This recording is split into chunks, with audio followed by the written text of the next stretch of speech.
Welcome to the Explainer. So, Huddersfield. What's the first thing that comes to mind? Probably a gritty northern mill town, right?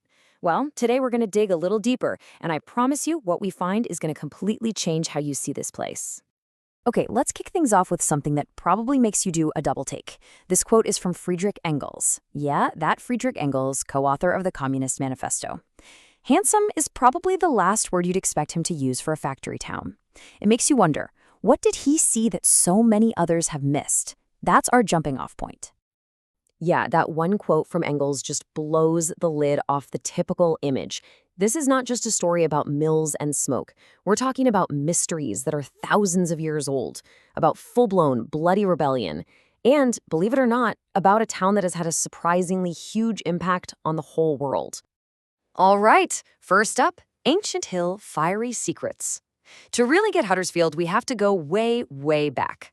No, not to the Industrial Revolution. I mean, thousands of years. We're starting at the town's most dominant landmark, Castle Hill. And trust me, it is so much more than just a pretty view. Just take a look at this timeline. It is wild. We're talking about people settling here over 4,000 years ago.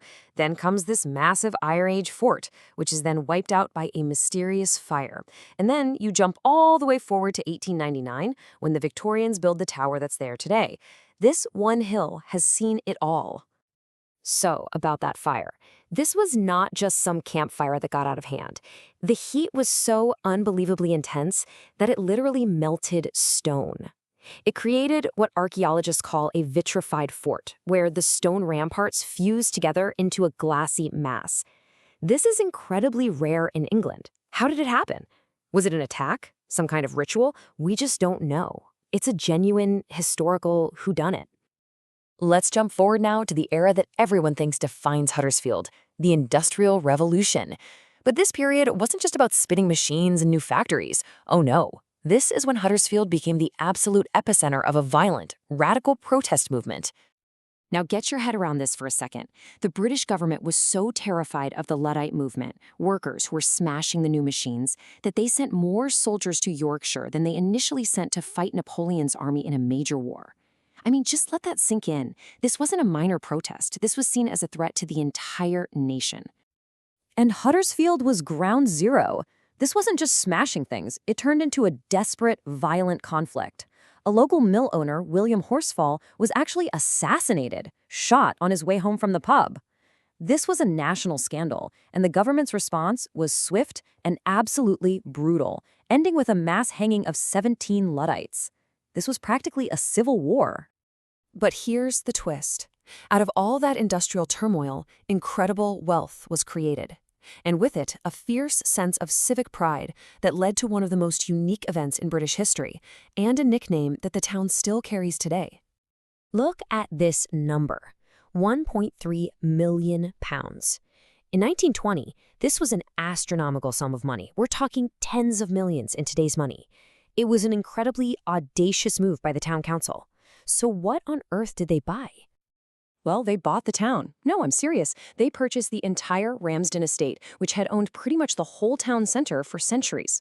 In one move, Huddersfield took charge of its own destiny, earning the nickname the town that bought itself. It gave them a level of control over their own development that was almost unheard of. And you can see that civic pride written in the very stones of the town, especially in its magnificent railway station. The poet John Betjeman called it a stately home with trains in it. And you know what? He absolutely nailed it. With its grand columns, it honestly looks more like a palace than a transport hub. And the station is not a one-off. The Huddersfield area has over 3,000 listed buildings. That's one of the highest concentrations of protected historic architecture anywhere in the UK. So much for that simple, functional mill town image, huh? Now, beyond the industry and the beautiful buildings, Huddersfield has made some truly shocking and unexpected contributions to the world. This is where the story gets really, really surprising. You ready for this list? First, the entire sport of rugby league was born in a hotel here back in 1895. Then, the Sex Pistols played their very last UK gig in a Huddersfield nightclub. Love Yorkshire Terriers? Well, nearly every single one of them can trace its family tree back to one champion dog called, you guessed it, Huddersfield Ben. And maybe best of all, you know the DB in James Bond's Aston Martin? It stands for David Brown, a tractor manufacturer from Huddersfield who bought the company. You couldn't make it up. And the town has produced some incredible people. You've got Harold Wilson, who was prime minister twice, a massive Hollywood star in James Mason, and for all the sci-fi fans listening, both Captain Jean-Luc Picard, Sir Patrick Stewart, and the very first female Doctor Who, Jodie Whittaker, all hail from Huddersfield. What an amazing talent pool. So we've gone from ancient fires to punk rock and James Bond. What do we take away from all this? Well, when you piece it all together, you realize that Huddersfield is a place that's just full of fascinating contradictions. Just think about it. The image is a gritty mill town, but the reality is what Engels called the handsomest factory town. You might think it's a bit provincial, but it's the birthplace of a global sport. It's this industrial powerhouse built on the site of a mysterious prehistoric fort. It's a center of working-class radicalism that's also filled with these grand, almost palatial buildings. The reality is just so much more complex and interesting than the cliché. And really, that's the big takeaway from Huddersfield's story. It makes you wonder, doesn't it? How many other places that we might dismiss as ordinary are hiding these absolutely extraordinary stories just waiting to be discovered? It's a great reminder that history, rebellion, and wonder can be found just about anywhere you look.